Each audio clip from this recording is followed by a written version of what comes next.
نحمدہ و نصلی علی رسولہ الکریم اما بعد۔ ابھی خبر ملی کہ حضرت مولانا محمد رابع صاحب ندوی رحمۃ اللہ علیہ کا انتقال ہو گیا۔ انا للہ و انا الیہ راجعون۔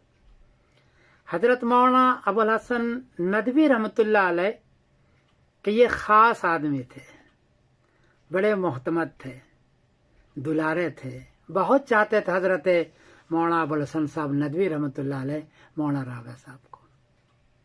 حضرت مولانا رابع صاحب میں بڑی خوبی یہ تھی کہ دارالعلوم دیوبند کو، مظاہر سہارنپور کو، جامعہ ڈھابیل کو اور دیوبند کے سارے مدرسے چاہے ندوے کا ہو کہ غیر ندوے کو جوڑ کر کے چلتے تھے، جوڑ کر کے۔ یہ بڑی خوبی تھی۔ حالانکہ دیکھا کہ بعض لوگوں نے ندوہ اور غیر ندوہ میں فرق کرنے کی کوشش کی ہے اور کچھ اختلاف کرنے کی کوشش کی، لیکن حضرت مولانا رابع صاحب رحمۃ اللہ علیہ کی وہ شخصیت تھی کہ سب کو وہ لے کے چلے، ندوہ اور غیر ندوہ انہوں نے فرق نہیں کیا۔ یہ بڑی خوبی ہوتی ہے یہ جو اس میں تھی۔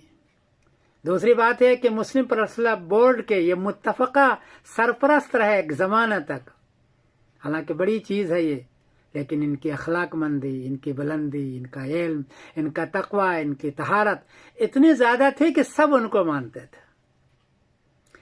اتنے بڑے یہ تھے کہ ہم فضلائے دارالعلوم جو ندوی نہیں تھے وہ بھی ان کو اپنا سرپرست، اپنا رہنما، اپنا پیر، اپنا بزرگ، اپنے پیر و مرشد مانا کرتے تھے۔ بڑی چیز ہے یہ کہ اہل ندوہ کو غیر ندوہ والا پیر و مرشد مانے، یہ ان کی بلندی کی دلیل ہے۔ مولانا ابو الحسن صاحب ندوی رحمۃ اللہ علیہ کو اور کو بھی، لیکن ان کو ان کے بعد مانتے تھے ہم۔ اتنے بزرگ شخصیت تھی یہ۔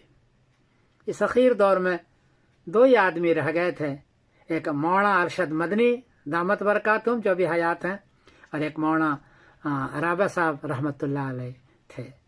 ہماگیر ہے تو بہت سارے، لیکن ہماگیر شخصیت یہی تھی۔ آج اللہ کو پیارے ہو گئے، ہم بہت افسوس کر رہے ہیں، کتنی ہماگیر شخصیت ہمارے درمیان سے اٹھ گئی، چلے گئے۔ اب ہم کس پر آس لگائیں گے؟